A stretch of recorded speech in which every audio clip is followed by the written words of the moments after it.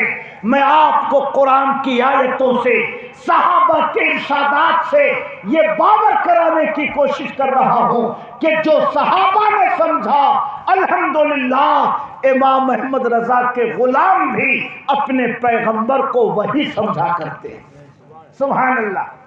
صحابہ کے بعد کن کا نمبر آتا ہے؟ تابعین کا۔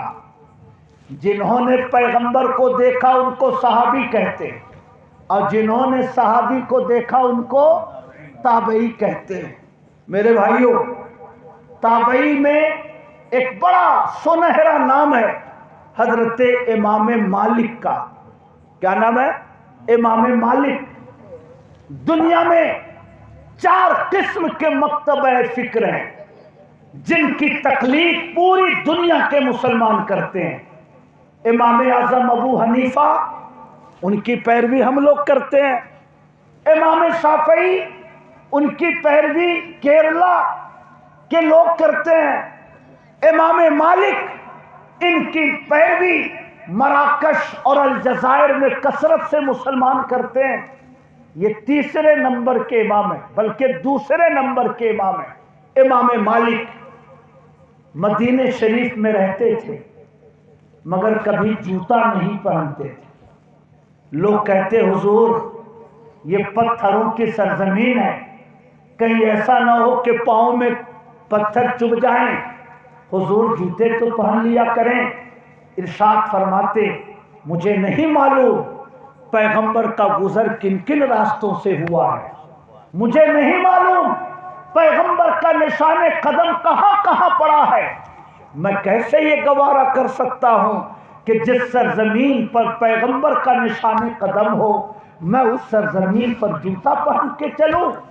پوری زندگی جب تک مدینے میں رہے کبھی مدینے کے باہر نہیں جاتے تھے، کہیں ایسا نہ ہو کہ باہر ہی میرا انتقال ہو جائے، اس لیے مدینے میں رہتے تھے۔ کھانا بہت تھوڑا کھاتے تھے تاکہ رفع حاجت کی ضرورت نہ پڑے یا کم سے کم پڑے۔ میرے بھائیوں، مسجد نبوی میں بیٹھ کر درس سناتے تھے۔ کوئی آتا کہتا حضور میں ایک مسئلہ پوچھنا چاہتا ہوں، تو جس لباس میں ہوتے اسی لباس میں مسئلہ بتا دیتے، لیکن اگر وہ کہتا حضور میں آپ پیغمبر کی حدیث سننے آیا ہوں، اپنے گھر جاتے، غسل کرتے، جبہ پہنتے، امامہ باندھتے، خوشبو لگاتے، پھر مسجد میں آ کر پیغمبر کی حدیث سناتے۔ لوگ کہتے حضور اتنا تکلف آپ کرتے ہیں، اتنا زیادہ اہتمام کرتے ہیں؟ ارشاد فرماتے اگر میں پیغمبر کی حدیثوں کا احترام نہ کروں تو کون کرے گا؟ اس لیے جب تک جبہ نہ پہنتے اس وقت تک وہ پیغمبر کی حدیثیں نہیں پڑھتے۔ کہیے سبحان اللہ۔ اس زمانے میں ایک بادشاہ تھا، اس کا نام تھا ابو جعفر منصور۔ سمجھ رہے؟ خلفائے بنو عباسیہ کا ایک بادشاہ تھا ابو جعفر منصور۔ شفا شریف یہ سیرت کی بڑی مستند کتاب ہے۔ الشفا بے تعریف حقوق المصطفیٰ، اس کے لکھنے والے قاضی ایاز مالکی رحمت اللہ علیہ، 505 ہجری میں ان کا انتقال ہوا، یعنی تقریباً 900 سال گزر گئے ان کے انتقال کو۔ قاضی ایاز الشفا میں امام مالک کا واقعہ نقل کرتے ہیں۔ ابو جعفر منصور آیا مسجد نبوی شریف میں اور اپنے وزیر سے کسی بات پر زور زور سے گفتگو کرنے لگا۔ امام مالک کو گوارا نہ ہوا، قریب گئے، فرمائے ابو جعفر زور سے باتیں نہ کرو، یہ وہ جگہ ہے جہاں کا ادب اللہ نے یہ سکھایا ہے کہ لا ترفعوا اصواتکم فوق صوت النبی، اے ایمان والو نبی کی آواز پر اپنی آواز کو بلند نہ کرو، نبی کے سامنے زور سے نہ بولو، ان تحبط اعمالکم، کہیں ایسا نہ ہو کہ تمہاری پوری زندگی کی عبادت برباد ہو جائے، وانتم لا تشعرون، اور تمہیں پتہ بھی نہ چل سکے۔ اے ابو جعفر، یہاں کا ادب اللہ نے یہ سکھلایا ہے، اس لیے زور سے نہ بولو، آہستہ آہستہ بات کرو۔ میرے بھائیوں، امام مالک کے ڈانٹنے کی وجہ سے ابو جعفر منصور بادشاہ وقت مرعوب ہو گیا، نمازیں پڑھی، قرآن پڑھا، جب دعا کا ٹائم آیا تو میرے بھائیوں، آپ میں سے اگر کسی کو مدینہ شریف جانے کا اتفاق ہوا ہو تو آپ یہ جانتے ہیں کہ ادھر قبلہ ہے اور حضور کا روضہ اس طرف ہے، اگر ادھر ہاتھ اٹھائیں گے تو قبلے سے منہ ہٹ جائے، اور اگر قبلے کی طرف ہاتھ اٹھا کر دعا مانگیں گے تو حضور کے روضے سے چہرہ ہٹ جائے گا۔ ایک بار ڈانٹ پڑ چکی تھی ابو جعفر کو، اس نے سوچا کہ کہیں ایسا نہ ہو کہ پھر غلطی ہو جائے، پھر امام مالک ہم کو ڈانٹیں، اس لیے جب نماز پڑھ لی، قرآن پڑھ لیا، دعا کرنے کا ٹائم آیا تو گیا امام مالک کے پاس اور اس نے کہا حضور استقبل القبلۃ ام اتوجہ الی رسول اللہ صلی اللہ علیہ وسلم، حضور مجھے طریقہ بتایا جائے، مجھے دعا کرنی ہے تو میں حضور کی طرف رخ کر کے دعا مانگوں یا میں قبلے کی طرف رخ کر کے دعا مانگوں؟ حضور طریقہ بتایا جائے، ادھر رخ کروں کہ ادھر رخ کروں؟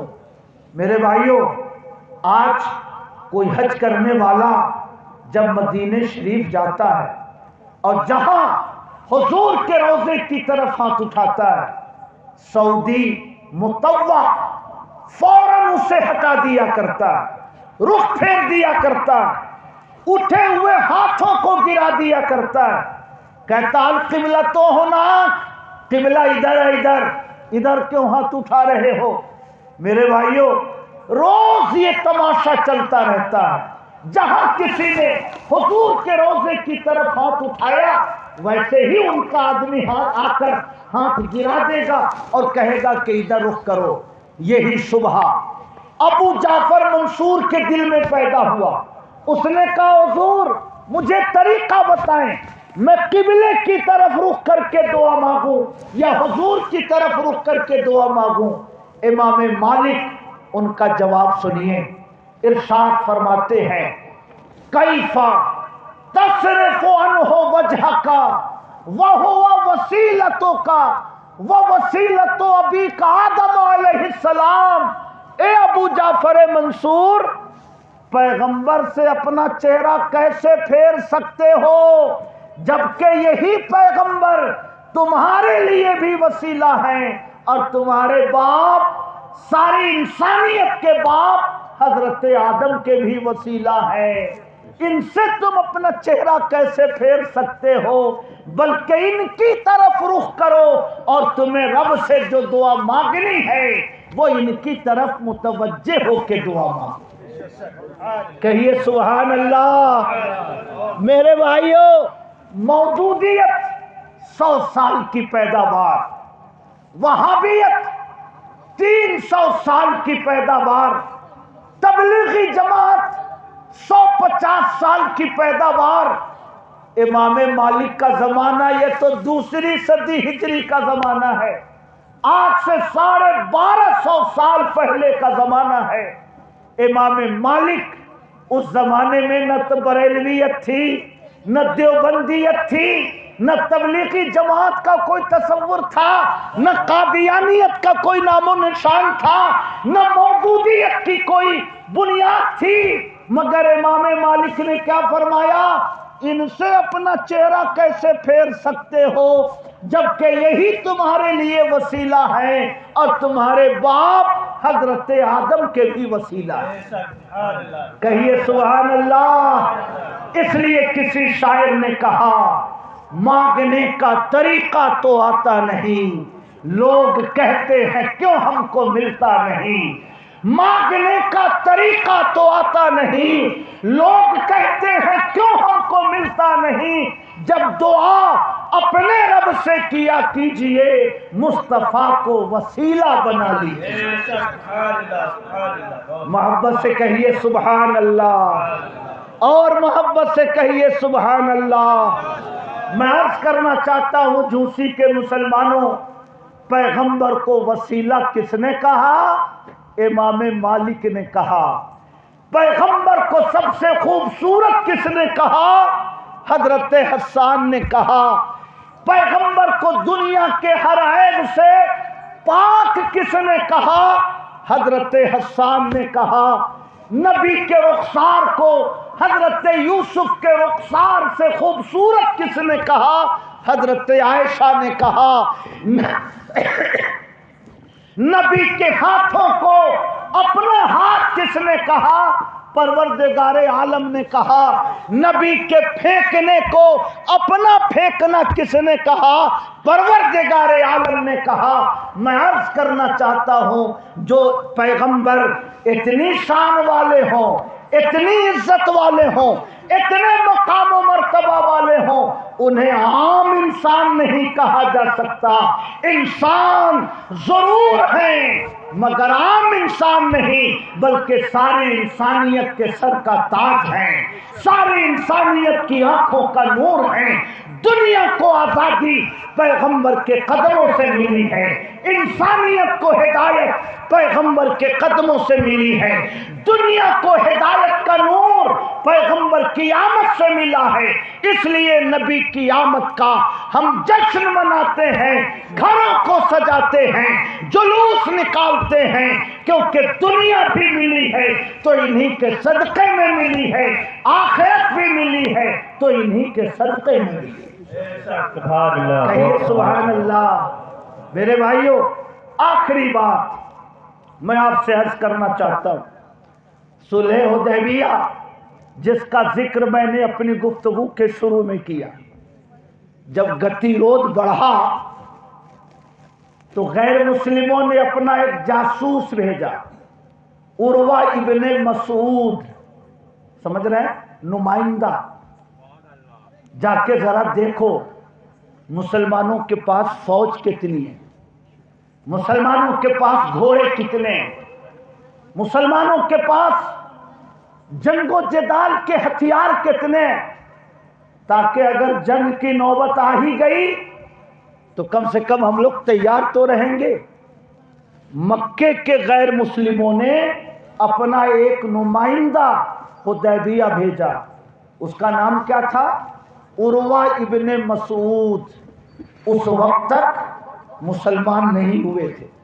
میرے بھائیوں، وہ گئے خفیہ طور سے مسلمانوں کے حالات کو دیکھنے کے لیے، تاکہ اگر لڑائی کی نوبت آ ہی گئی تو کفار مکہ بھی تیاری میں رہیں۔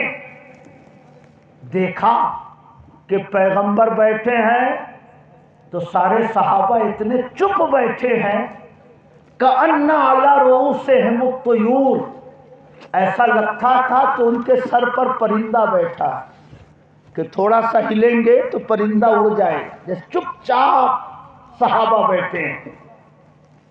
عروہ بن مسعود نے دیکھا کہ جب پیغمبر کے وضو کا ٹائم آتا تو پیغمبر جہاں منہ میں پانی ڈال کر کلی کرتے تو صحابہ اپنے ہاتھوں میں وہ پانی لے کر پی لیتے، سمجھ رہے ہیں؟ وَمَا تَنَخَّمَ نُخَامَةً إِلَّا خَذُوهُ فِي يَدِهِ، پیغمبر اگر اپنے منہ سے کچھ پھینکتے تو صحابہ اس کو ہاتھوں میں لے کے چہرے پہ مل لیتے۔ جب گتیروت بڑھا، پیغمبر نے حکم دیا کہ اپنے سروں کا حلق کروا کر احرام کھول دو اور مدینے واپس چلو۔ پیغمبر نے جب سر مڈوایا تو منہ مبارک کو لینے کے لیے صحابہ کرام میں مقابلہ آرائی شروع ہو گئی، ہم کو مل جائے تو ہم کو مل جائے۔ ایسا لگا کادو یقتتلون، ایسا لگنے لگا کہ آپس میں یہ لڑ بھڑیں گے کہ ہم کو ملے کہ ہم کو ملے۔ یہ سارا منظر عروہ ابن مسعود خاموشی سے دیکھتے رہے اور وہاں سے لوٹ کر مکے گئے۔ کفار مکہ سے جو رپورٹ انہوں نے دی، یہ بات ذہن نشی رکھیے گا کہ اس وقت تک مسلمان نہیں ہوئے تھے۔ ایک غیر مسلم جنہوں نے میدان حدیبیہ میں مسلمانوں کے حالات کی رپورٹ دی، سیرت کی کتابوں میں وہ رپورٹ موجود ہے، آپ غور سے سنیے۔ عروہ ابن مسعود کہتے ہیں، اے مکہ والو، واللہ رأیت قیصر و کسریٰ، اللہ کی قسم میں نے قیصر کا بھی دربار دیکھا ہے، کسریٰ کا دربار بھی دیکھا ہے، روم کے بادشاہ کا دبدبہ بھی میں نے دیکھا ہے، ایران کے بادشاہوں کا روب بھی میں نے دیکھا ہے۔ وَمَا رَأَيْتُ أَحَدًا يُعَظِّمُهُ أَصْحَابُهُ كَمَا يُعَظِّمُ أَصْحَابُ مُحَمَّدٍ مُحَمَّدًا، میں نے بڑے بڑے بادشاہوں کا دربار دیکھا ہے، مگر کسی بھی بادشاہ کا ویسا احترام ہوتے ہوئے میں نے نہیں دیکھا جیسا احترام محمد کے ماننے والے محمد عربی کی کیا کرتے ہیں۔ محبت سے کہیے سبحان اللہ۔ میں نے ویسی تعظیم ہوتے ہوئے نہیں دیکھی، میں نے دیکھا ہے کہ یہ کلی کرتے ہیں تو صحابہ وضو کا پانی لے کے پی لیتے ہیں، میں نے دیکھا ہے کہ یہ لعاب پھینکتے ہیں تو اپنے ہاتھوں میں صحابہ لے کے چہرے پہ مل لیتے ہیں، میں نے دیکھا ہے کہ یہ بال ترشواتے ہیں تو صحابہ ان بالوں کو تبرک کے طور پہ لے لیتے ہیں۔ اے کفار مکہ، وہ کلمہ پڑھنے والے مسلمان جو نبی کے جسم سے لگے ہوئے پانی کے قطروں کو زمین پہ نہ گرنے دیں، وہ نبی کے جسم سے خون کے قطروں کو گرتا ہوا دیکھنا کب گوارا کر سکتے ہیں؟ اس لیے لڑنا ہو تو کسی اور قوم سے لڑ لینا، ان سے نہ لڑو، کیونکہ میں نے بڑے بڑے بادشاہوں کا دربار دیکھا ہے مگر ویسی تعظیم نہیں دیکھی جیسی تعظیم محمد کے ماننے والے محمد کی کیا کرتے ہیں۔ کہیے سبحان اللہ۔ میں عرض کرنا چاہتا ہوں، قرآن مقدس میں 6666 آیتیں ہیں، کائنات کی ہر شے کا بیان اس میں موجود ہے، مگر بظاہر قرآن کی ایک بھی آیت ایسی نہیں جس میں صراحتاً یہ لکھا ہو کہ نبی وضو کرے تو وضو کا پانی لے کے پی لیا کرو۔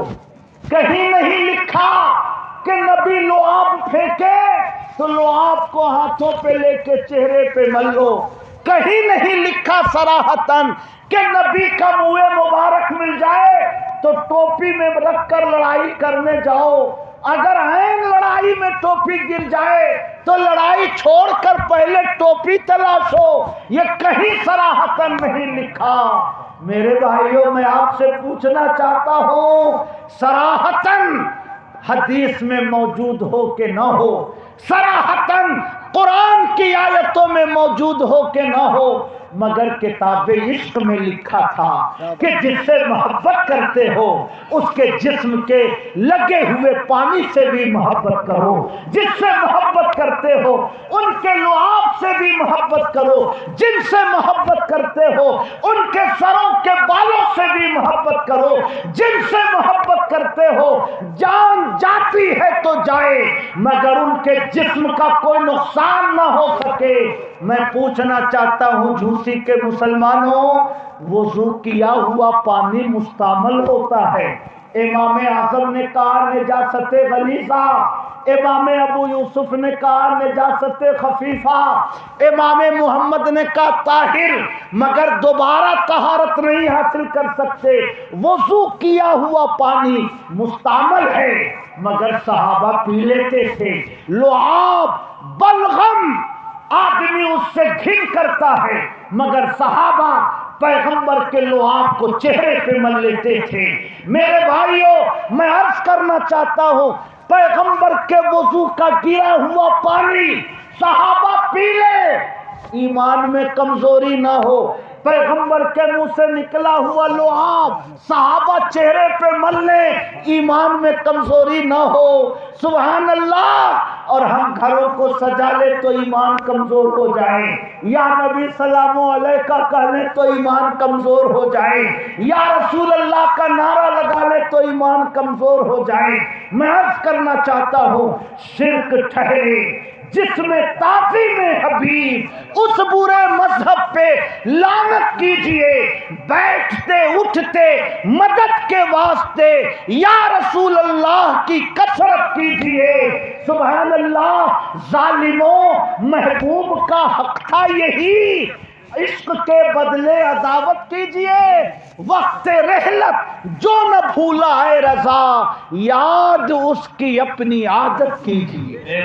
نعرہ تکبیر، نعرہ رسالت، نعرہ رسالت، جشن عید میلاد النبی، خلیفہ حضور تاج الشریعہ مفتی محمود برکاتی صاحب قبلہ، نعرہ تکبیر، نعرہ رسالت۔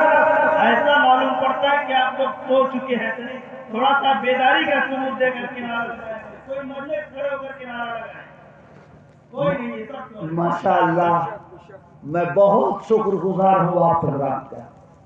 عام طور سے میں یہ کہتا ہوں کہ ہماری تقریر میں لوگ سو جاتے ہیں، مگر اس سے مجھے کوئی شکایت کہیں بھی نہیں رہتی۔ اگر 10 لوگ بھی میری بات سمجھ لیں تو میں سمجھتا ہوں کہ میرا سفر وصول ہو گیا۔ اس لیے میں آپ حضرات سے کوئی شکایت نہیں کرتا۔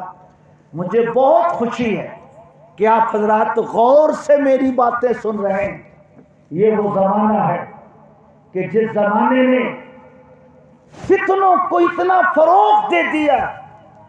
علامہ ارشد القادری فرماتے تھے کہ کسی زمانے میں فتنہ اٹھتا تھا، اس فتنے کو جوان ہونے میں 10-20 سال لگ جاتے تھے اور جنتا تک پہنچنے میں 50 سال لگ جاتا تھا، مگر اب تو یوٹیوب، واٹس ایپ اور فیس بک یہ ہمارے دروازوں تک پہنچ چکا ہے، ہمارے خلوت قدوں تک پہنچ چکا ہے۔ آج صبح کو ایک فتنہ جنم لیتا ہے، دوپہر ہوتے ہوتے جوان ہو جاتا ہے، اور شام ہوتے ہوتے آدھی دنیا کو اپنے نرغے میں لے لیتا ہے۔ میرے بھائیوں، آج کا دور فتنوں کا دور ہے، یوٹیوب اور واٹس ایپ کا دور ہے۔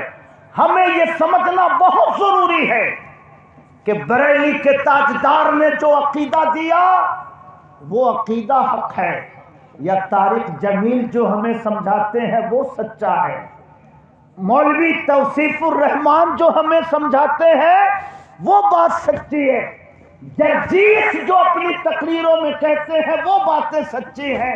میرے بھائیوں، اس لیے میں آپ کو یہ سمجھانا چاہتا ہوں کہ کپڑے ہمارے اچھے ہو کہ نہ ہو، لباس ہمارا نیا ہو کہ نہ ہو، مکان ہمارے خوبصورت ہو کہ نہ ہو، مگر اللہ کا کروڑوں بار شکریہ ہے کہ اللہ نے جو ہمیں عقیدہ دیا ہے صحابہ والا عقیدہ دیا ہے، تابعین والا عقیدہ دیا ہے۔